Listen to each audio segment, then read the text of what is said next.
Good evening, ladies and gentlemen. Today we'll be talking about a man of iron, a man of steel. The first Chancellor of the German Empire, Otto von Bismarck. Through sheer willpower, he reforged the balance of power in Europe, and, nay I say, the entire world, into his own liking. We will be looking at to what degree he was responsible for the horrors of the 20th century. In particular, if his actions were the cause of the First World War. My name is Wilson Lombard, and we will be going through history together today, me as your guide. Before we can look at the influences that Bismarck had after his life, we first must look at what world he was brought into. This is a world that was dominated by post-Napoleonic European thought, one that attempted to maintain the balance of power on the European continent in an attempt to avoid war.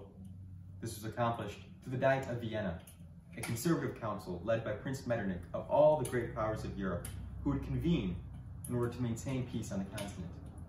However, this would all change as Bismarck's rhetorical skills and wit as a politician allowed him to outmaneuver them and throw the continent into war once more. We must first look to a small duchy under the control of the Danish government, Schleswig-Holstein. This province, through a series of events, was slowly being influenced by both Prussia and Austria. Here, Bismarck saw an opportunity to expand Prussia's influence in the region, and as such, he moved. By using a series of different legitimation strategies, Bismarck convinced the other European powers to not intervene on Denmark's behalf. In particular, I will focus on the strategy he used for Austria, particularly extremely conservative rhetoric. He framed Prussia's intervention in this duchy not as a move of aggression, but instead merely upholding the balance of power in Europe, as outlined in the Treaty of London in 1852. As such, this war was brief, yet very impactful for Europe. Prussia's armies quickly defeated Denmark's on the field and occupied Schleswig-Holstein for their own purposes. However, it upset the balance of power that had been in place since the Napoleonic era, and no European power stepped in to stop them. This will lead to a slippery slope scenario, where Prussia will continue to push the boundaries of what they can do. With Bismarck at its head, they are now on war footing. Bismarck capitalized on this momentum and quickly attempted to align the northern German states into Prussia's influences, but Austria was having none of this, as for a long time, they were the dominant power in the German Confederation. So, in 1866, war.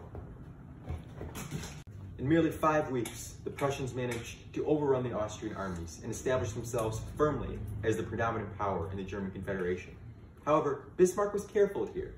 He did not humiliate the Austrians like he would do to the French soon, in order to maintain good relationships with them for a potential alliance down the road. This here shows an example of Bismarck's forethinking, seeing any opportunity to create alliances instead of furthering war. Next, Bismarck needed to align the southern German states, but he could not go on another aggressive war like he had earlier. The European powers would surely intervene this time, so he had to bide his time and wait. The opportunity presented itself with the Spanish succession crisis in 1870. Here, France refused to let Hohenzollern, the leader, the king of Prussia, sit upon the throne of Spain. As such, an opportunity for war was presented, and Bismarck capitalized on it. Just as in the Austro-Prussian War, the Prussians quickly overran the French defenses and forces, capturing the leader of France, Napoleon III, who, quite stupidly if you ask me, decided to lead his own troops into battle at the Battle of Sedan. This led to a great humiliation for France, especially the siege and capture of Paris. After the war was over, Bismarck aligned the southern German states into the German Empire, creating for the first time a unified Germany. He also decided to annex Alsace and Lorraine, a German-speaking French province that would eventually cause great turmoil between France and the newly formed German Empire. After these wars, Bismarck famously proclaimed to his advisors, "I've beaten them all," and he had. He'd shattered the balance of power in Europe, and in ruins lay the Council of Vienna. However, now what? Well, Bismarck had to forge a new world order out of this mess. That is exactly what he did. He created a system known as the Bismarckian system, which would hold until the First World War. The key to this new system was isolating France, as they had become Germany's natural enemy after the annexation of Alsace and Lorraine. The first of these alliances that he created was the Alliance of Three Kings between Germany, Austria-Hungary, and Russia. This was a conservative alliance based on conservative ideals, naturally as they were led by three kings. The key to this new alliance system was balancing between Russia and Austria-Hungary, as they were natural enemies. The Balkans region, a region slowly being more and more destabilized by the withdrawal of the Ottoman Empire, both powers were vying for influence in that region. However, with Bismarck's wit and cunning, and particularly his close relationship with the Tsar's family, the King of Russia, he managed to keep the alliance together in his life and preserve it. The second of these alliance systems was the Triple Alliance between Italy, Austria-Hungary, and Prussia, now Germany. Italy was also a recently formed nation, formed right after the Austro-Prussian War. However, this alliance system had issues as well, mainly being Austria still occupied ethnic Italian lands. However, Bismarck managed to soothe over these issues by guaranteeing if a war were to break out between Austria and Italy, he would secretly tell Austria he would enter on their side, and he would tell Italy that if war were to break out between Austria and Italy, that he would remain benevolently neutral to both sides. Therefore, believing that both sides had Germany backing them, the alliance remained. Now, there's one main issue with both of these alliance systems. That is, they require Bismarck to be around for them to work. Now, as we all know, Bismarck is merely a man and will soon die.